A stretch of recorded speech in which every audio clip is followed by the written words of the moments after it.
Hello everyone, welcome once again in my YouTube channel in AK Career Academy. Now we are reading about the fourth chapter of economics of class 10th, that is financial institutions, and in previous classes we study about what is RBI and when did RBI established, and after that we read that the functions of RBI, and today we are going to discuss about the commercial bank. We are discussing in this topic that what is commercial bank and what is the nationalization of commercial bank, and after that we read about the functions of commercial bank. तो आइए start करते हैं इस चीज को। सबसे पहले हमें समझना है व्यावसायिक बैंक क्या होता है, और फिर उसके बाद हम आपको समझाएंगे व्यावसायिक बैंकों का राष्ट्रीयकरण यानी नेशनलाइजेशन ऑफ कमर्शियल बैंक ये क्या होता है, और फिर उसके बाद इसके सारे कार्यों पे हम आएंगे। तो देखिए सबसे पहली चीज कि कमर्शियल बैंक के बारे में अगर बात किया जाए तो a commercial bank is a type of financial institution which provide services such as accepting deposits and making loan to its customer। इसका मतलब हुआ कि कॉमर्शियल बैंक जो होता है यानी व्यावसायिक बैंक जो होता है, देखिए कॉमर्शियल बैंक को हम हिंदी में बोलेंगे व्यावसायिक बैंक। इसका कुछ और नाम भी है, कॉमर्शियल बैंक को हम वाणिज्यिक बैंक भी कह सकते हैं, कॉमर्शियल बैंक को हम व्यापारिक बैंक भी कह सकते हैं। तो ये ऐसे वित्तीय संस्था है जो कस्टमर्स के डिपॉजिट्स को एक्सेप्ट करती है, यानी हम लोग जो पैसे डिपॉजिट करने के लिए जमा करने के लिए बैंक में जाते हैं उसको स्वीकार करती है, और साथ ही साथ आवश्यकता के अनुसार जैसे जैसी हमारी नीड्स होती है उसके अकॉर्डिंग हमें लोन भी प्रोवाइड करती है, यानी ऋण भी उपलब्ध कराती है। ऐसा समझ में। अब देखिए तो कॉमर्शियल बैंक को हम इस तरह से डिफाइन कर सकते हैं। अब आपको हम बता रहे हैं कि कुछ ऐसे कॉमर्शियल बैंक है जिसका नेशनलाइजेशन कर दिया गया, जिसका राष्ट्रीयकरण कर दिया गया है। तो आखिर राष्ट्रीयकरण का मतलब क्या होता है, और राष्ट्रीय मतलब किस बैंकों का राष्ट्रीयकरण किया जाता है, कितने बैंक अभी तक राष्ट्रीयकृत हैं, इन सारी चीजों को समझना है। तो देखिए आपको हम बता दें राष्ट्रीयकरण का सबसे पहले मतलब क्या होता है, यानी व्हाट इज नेशनलाइजेशन। तो केवल बैंकों का ही राष्ट्रीयकरण नहीं होता बल्कि और भी बहुत सारे संस्थाओं का, बहुत से इंस्टीट्यूट का राष्ट्रीयकरण किया जाता है। तो देखिए अगर कोई इंस्टीट्यूट प्राइवेट सेक्टर में काम कर रही है और उसका परफॉर्मेंस अगर काफी अच्छा है तो सरकार गवर्नमेंट जो होती है उसके कुछ शेयर को परचेज कर लेती है, कहने का मतलब उस इंस्टीट्यूट के कुछ हिस्से को खरीद लेती है और फिर उसको पब्लिक सेक्टर में, कहने का मतलब उसे सार्वजनिक क्षेत्र में उससे प्रोडक्शन का कार्य करती है। Then that institute became nationalised, तब जाकर वह बैंक जो है या वह संस्था जो है वो राष्ट्रीयकृत बन जाता है। तो देखिए यहाँ पे हम चूंकि बैंक के बारे में पढ़ रहे हैं इसलिए बैंकों के राष्ट्रीयकरण को समझना है। तो देखिए बैंकों की राष्ट्रीयकरण की अगर बात किया जाए तो फिर कुछ ऐसे प्राइवेट सेक्टर के बैंक हैं जिनका परफॉर्मेंस काफी अच्छा हो, जो काफी अच्छी तरीके से परफॉर्म कर रहा हो। तो अगर परफॉर्मेंस काफी अच्छा होगा कुछ प्रीवियस ईयर्स का, तो फिर गवर्नमेंट हमारी क्या करती है, यानी हमारे देश की सरकार जो है या हमारी राज्य की जो सरकार है वो उस प्राइवेट बैंक के ही 50% से अधिक शेयर परचेज कर लेती है, यानी मोर देन 50% से अधिक शेयर उसका परचेज कर लेती है, 50% से भी अधिक उसके शेयर को खरीद लेती है। और जब ऐसा सरकार के द्वारा किया जाता है तो फिर होता क्या है कि वह जो बैंक है जो पहले प्राइवेट सेक्टर में कार्य करता था अब वह पब्लिक सेक्टर में, दैट मीन्स अब वह सार्वजनिक क्षेत्र में कार्य करना शुरू कर देता है, तब जाकर वह बैंक जो है राष्ट्रीयकृत बैंक कहलाता है। तो अब तो आपको समझ में आ गया होगा कि बैंकों का राष्ट्रीयकरण का मतलब क्या है और फिर राष्ट्रीयकृत बैंक हम किसे कहेंगे। क्लियर हो गया ये चीज। अब देखिए हमें जानना है कि भारत में सबसे पहले बैंकों का राष्ट्रीयकरण कब हुआ था। तो आपको हम बता दें भारत में सबसे पहले बैंकों का राष्ट्रीयकरण जो है 1969 में हुआ, और इस समय भारत में 14 बैंकों का राष्ट्रीयकरण किया गया था, यानी 14 ऐसे बैंक थे जिसको प्राइवेट सेक्टर से पब्लिक सेक्टर में ट्रांसफर किया गया, यानी अब इस पे सरकारी अधिपत्य आ गया। तो देखिए 14 बैंकों का राष्ट्रीयकरण 1969 ईस्वी में किया गया, और फिर इससे आगे बढ़कर 1980 में यानी 1980 ईस्वी में और 6 बैंकों का राष्ट्रीयकरण किया गया। और बाद में कुछ और आगे चलने के बाद हुआ क्या कि एक बैंक था, अब देखिए टोटल नेशनलाइज्ड बैंक कितने हो गए 20, यानी 20 बैंक हो गए टोटल राष्ट्रीयकृत। लेकिन आगे चलकर हुआ क्या कि इसमें से एक ऐसा बैंक था जिसका नाम था न्यू बैंक ऑफ इंडिया। समझिएगा, ये जो न्यू बैंक ऑफ इंडिया है इसे आगे चलकर पंजाब नेशनल बैंक में मर्ज कर दिया गया, बदल दिया गया।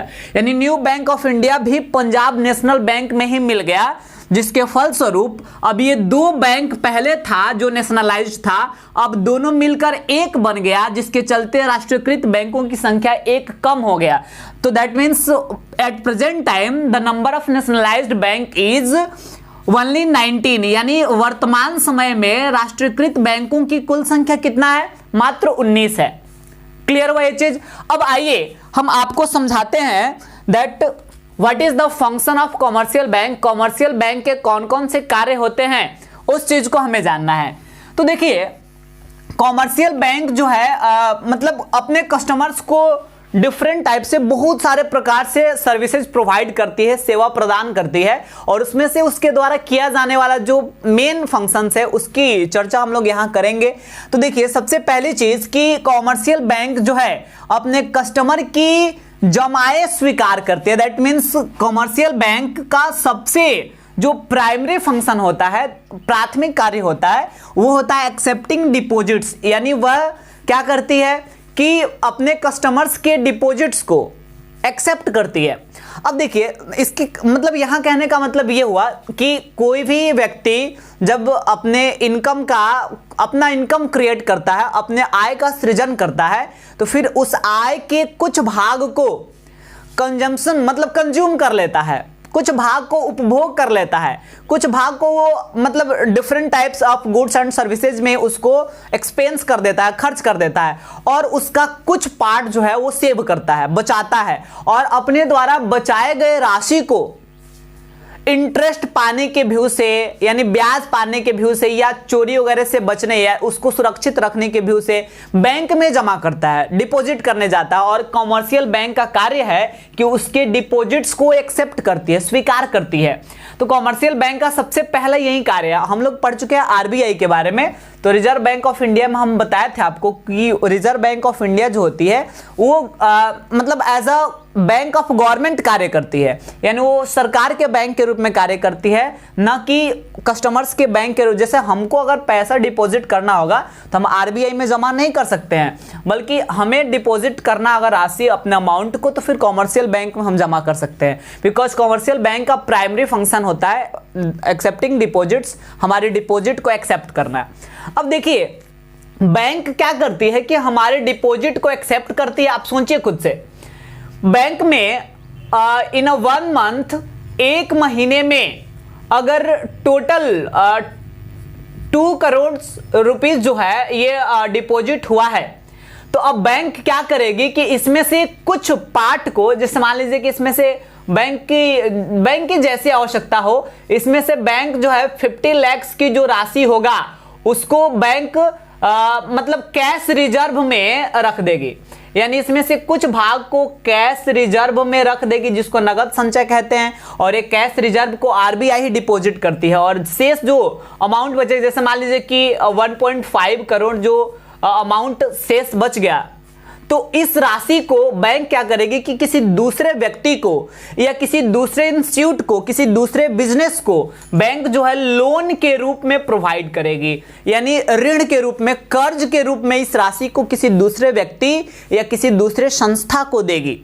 और इससे फायदा क्या होगा कि जब बैंक किसी दूसरे व्यक्ति या किसी दूसरे संस्था को इस राशि को लोन के रूप में प्रोवाइड करेगी, तो फिर वहां से बैंक को इंटरेस्ट मिलेगा, और वहीं उस इंटरेस्ट के कुछ भाग को मतलब जो व्यक्ति बैंक में डिपॉजिट किए हुए रहेंगे उनके अमाउंट के साथ इंटरेस्ट को जोड़कर बैंक रिटर्न करती है।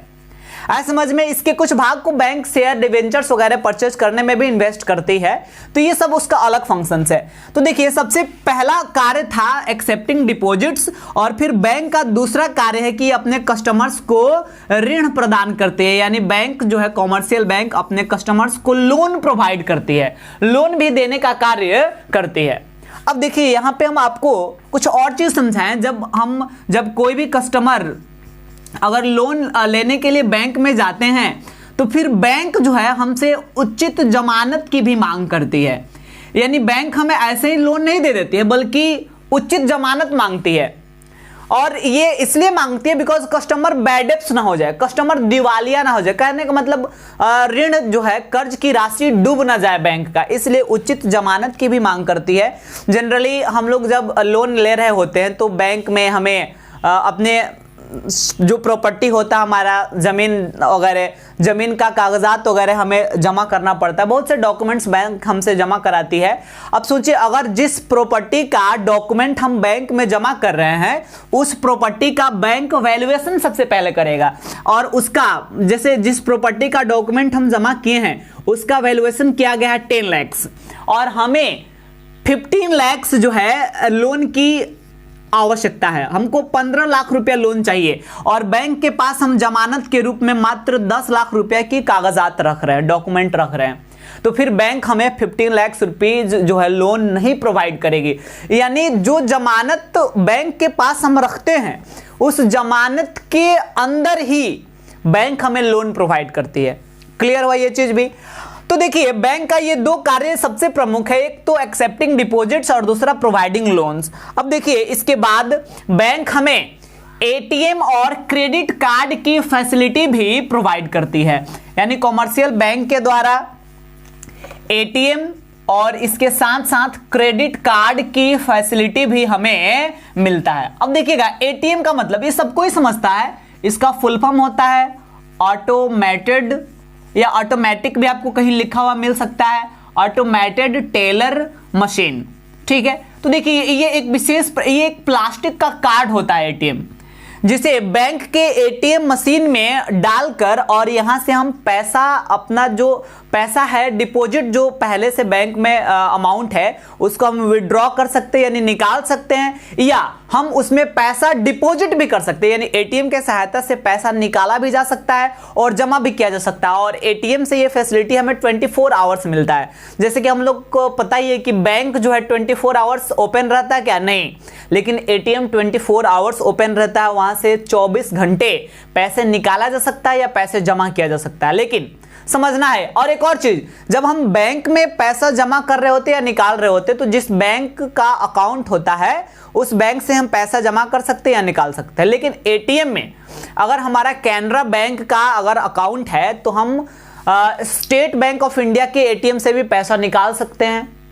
आया समझ में? लेकिन एक और चीज देखिए, आज भी भारत में अधिकांश एटीएम ऐसे हैं जिससे केवल पैसे निकालने की फैसिलिटी है। बहुत कम ऐसे एटीएम है जो मॉडर्न एटीएम है उसमें पैसा निकालने और जमा करने की फैसिलिटी है। ये भी क्लियर हुआ? अब देखिए बैंक हमें क्रेडिट कार्ड की सुविधा भी देती है। इसका मतलब क्या हुआ?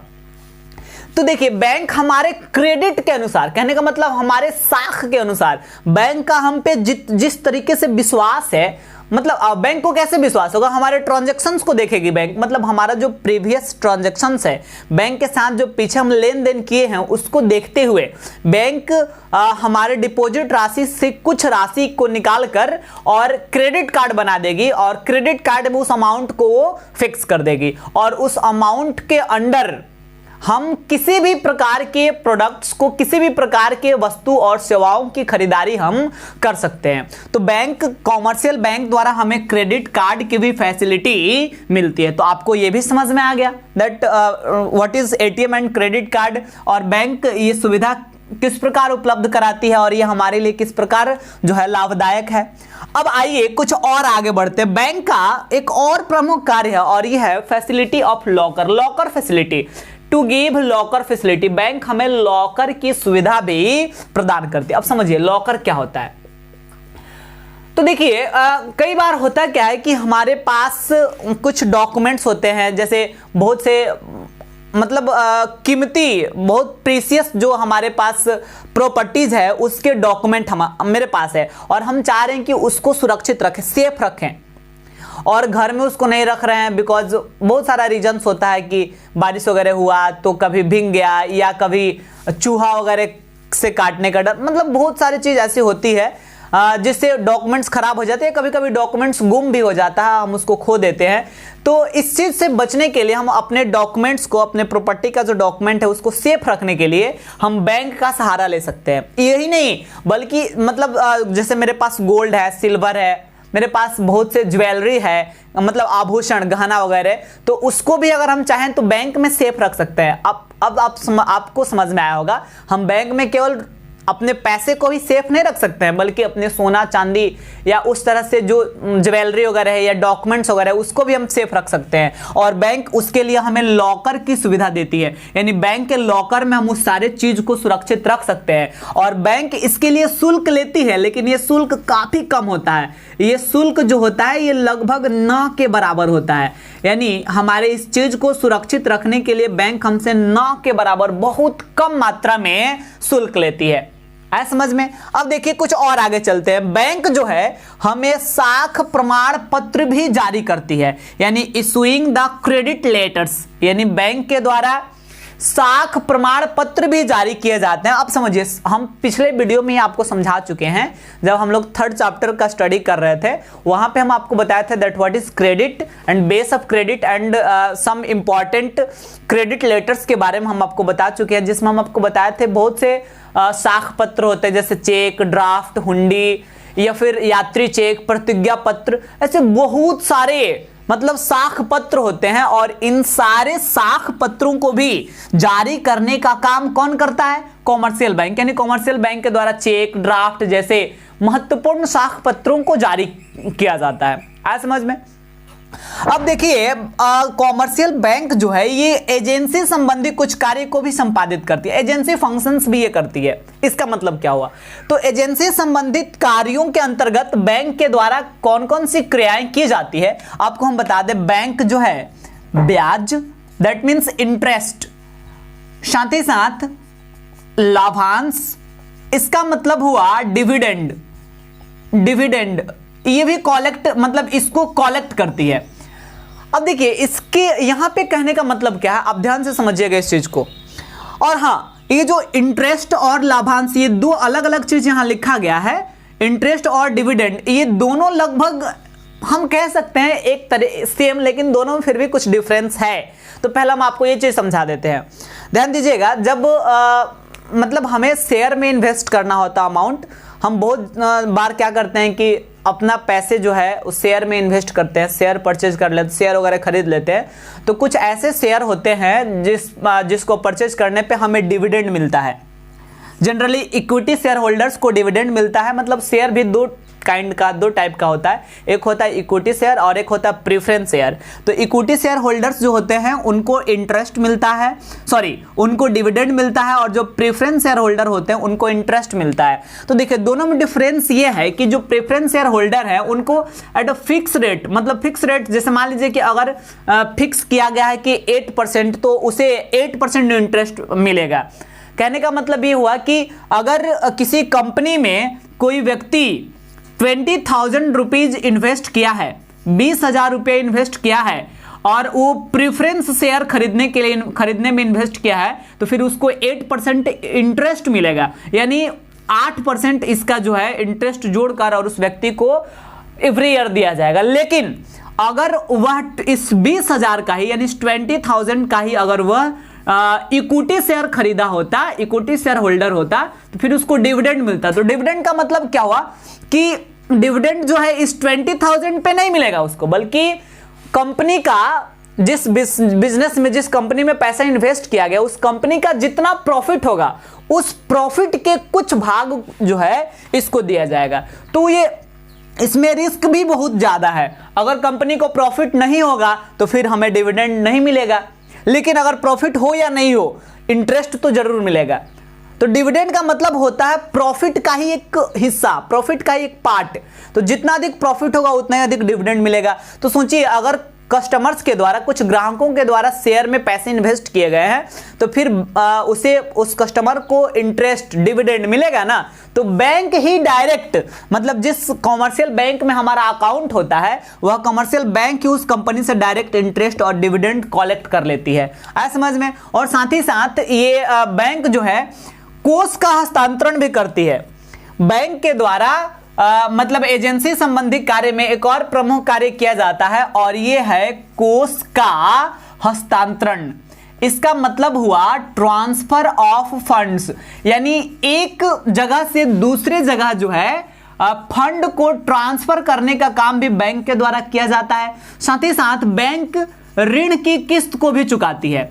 मतलब ऋण का जो किस्त होता है, कहने का मतलब इंस्टॉलमेंट ऑफ लोन, यानी जैसे हम कई बार लोन लेते हैं ना, जिसको इंस्टॉलमेंट पे हम पे कर रहे होते हैं, किस्त पे 2 महीना पे या 1 महीना पे कुछ अमाउंट हमें पे करना होता है, तो बैंक के द्वारा ऋण की भुगतान भी, मतलब ऋण का जो इंस्टॉलमेंट है उसका पेमेंट भी हम कर सकते हैं। साथ ही साथ अपने बैंक के माध्यम से हम बीमा की किस्त को भी चुका सकते हैं, यानी जो इंश्योरेंस वगैरह कराया जाता है उसके इंस्टॉलमेंट को भी हम बैंक के माध्यम से पे कर सकते हैं। तो बैंक ऐसे कार्यों का भी संपादन करती है और ऐसे कार्यों को ही एजेंसी संबंधी कार्य कहा जाता है। तो देखिए कॉमर्शियल बैंक ऐसे वेरियस टाइप्स, बहुत सारे फंक्शंस है और इसमें जो प्रमुख कार्य था इसको हम लोग समझे। I hope that this video, यह वीडियो आप लोगों को काफी अच्छा लगा होगा और अगर ये सारी चीजें आपको समझ में आया है तो इसे लाइक करें इस वीडियो को और कमेंट्स करना ना भूलें। इसको ज़्यादा से ज़्यादा शेयर करने की कोशिश करें और अगर आप मेरे चैनल पे नए हैं तो कृपया इस चैनल को सब्सक्राइब कर लें। इस वीडियो में हम इतना ही रहने देंगे और अगले वीडियो में हम आपको बताने वाले हैं काफ़ी इंपॉर्टेंट चीज़, दैट व्यावसायिक बैंक जो होती है, कॉमर्शियल बैंक डिपॉजिट को एक्सेप्ट करती है ना, तो उसमें commercial bank different types of deposit accept करती है, मतलब बहुत सारे प्रकार की डिपॉजिट एक्सेप्ट करती है, जैसे fix deposit, current deposit, saving deposit, recurring deposit. तो ये सारे किस प्रकार के डिपॉजिट्स हैं, इन सारे चीज को हम अगले वीडियो में समझाएंगे।